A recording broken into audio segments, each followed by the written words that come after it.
Welcome guys, it's Jdog here and we're going to be doing my first vlog. I thought why not put this into video instead of just writing it up all the time and sort of go through WordPress, about starting up WordPress, what it is, what you can get out of it and everything like that really. So let's get started with what is WordPress. So WordPress is basically a management system that will allow you to create websites through it. Instead of coding it through HTML code, you can use the WordPress site, and they've made it much easier for everybody, even if you're just starting off and you're not sure how to actually build a website, to just drag and drop elements. They usually do it in a block sort of way, or a view. So you do one block after another. You can choose whether you do like a paragraph, a heading, add an image. So they've made it really sort of like easy to use for a first time user anyway, because I myself wasn't actually, I didn't know that much about it until that long ago. Which sort of brings me on to the next point, which is how you learn this stuff, and also what you can use it for. Of course, websites sort of, they provide for many different things, whether it be selling products. You might just want to have a blog just to be able to get your ideas out there. I mean, in a way it's very similar to social media in the way that you'll post something, add some images. Just usually in a blog you might make it a little bit longer. You might want to make a travel blog. You might enjoy cooking and stuff like that.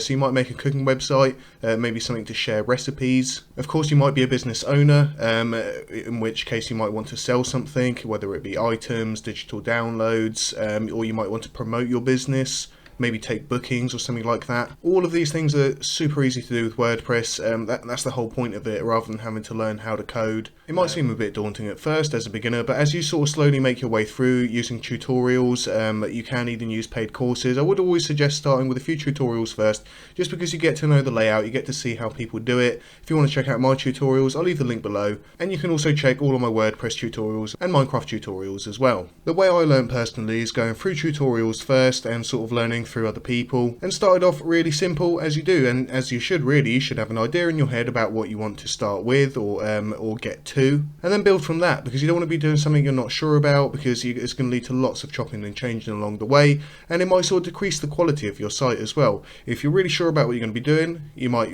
want to make your food blog, for instance, then you know exactly what you need to be doing with in terms of theme, options, buttons, and everything like that you can actually add to your website. So it's good to have a good knowledge of what you actually want to get into before you start with WordPress. In my tutorials we do offer quite a large range, from actually all the way from starting, buying your domain, adding it to the hosting, and then adding all the other relevant parts like GDPR, just to comply with all the data stuff. How you can add separate plugins. If you're not sure what plugins are, it's like something that you'll add to your WordPress that will add a different feature. You might have plugins to make a form. You might have e-commerce plugins if you want to sell any products, list your products up for sale and stuff like that. And most of the time all of these things come absolutely free. Most of them will come with like a pro or a premium edition, which you can buy if you want to, but they do give you an extremely large range of features before. I mean, you can literally, apart from obviously the hosting, the domain, you can create yourself a whole site selling many different items for absolutely free. And so don't worry about going for the paid plugins first. I'd say play around with the free plugins. If you really like one, you really get into one, and you think it's really contributing to your site,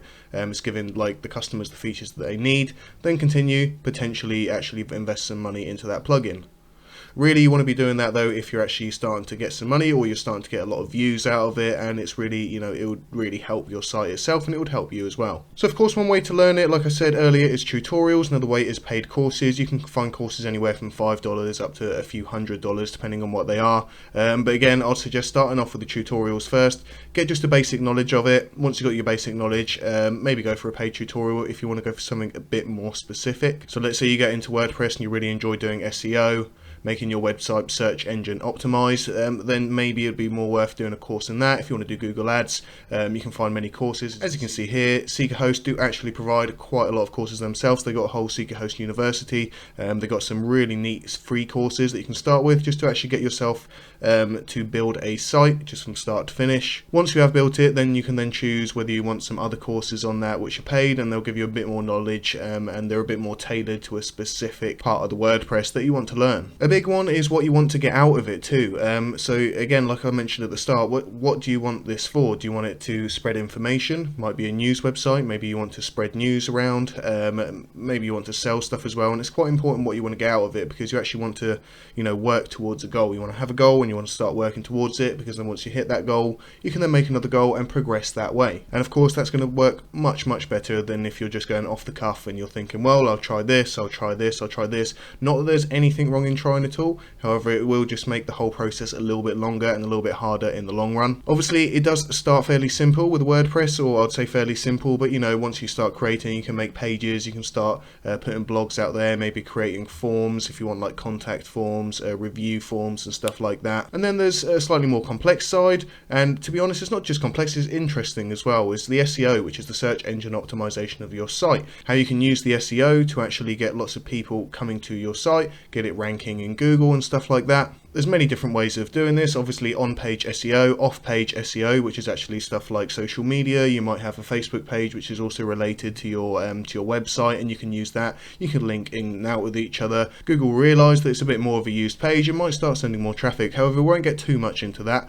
We use that for the next vlog, and we'll actually go a bit more into the specifics. Along with that, there's many other ways that you can actually achieve making money out of this if that is your goal. If you're just starting off blogging, it might be anything like getting your blog viewed a lot, so much so that people might want to put ads on there. They might want to do guest posts because they know that you get a lot of views and they want their blog to get some views. You can of course charge for guest posts if you want to. They can have a chat about their sort of stuff as long as it's related and you're not just putting completely unrelated stuff out there. So then it just doesn't make your website look quite as professional. Of course, there's the way of selling items and stuff like that. That can of course get you a nice income, or an extra income if you've got a shop potentially and you also want to sell extra products.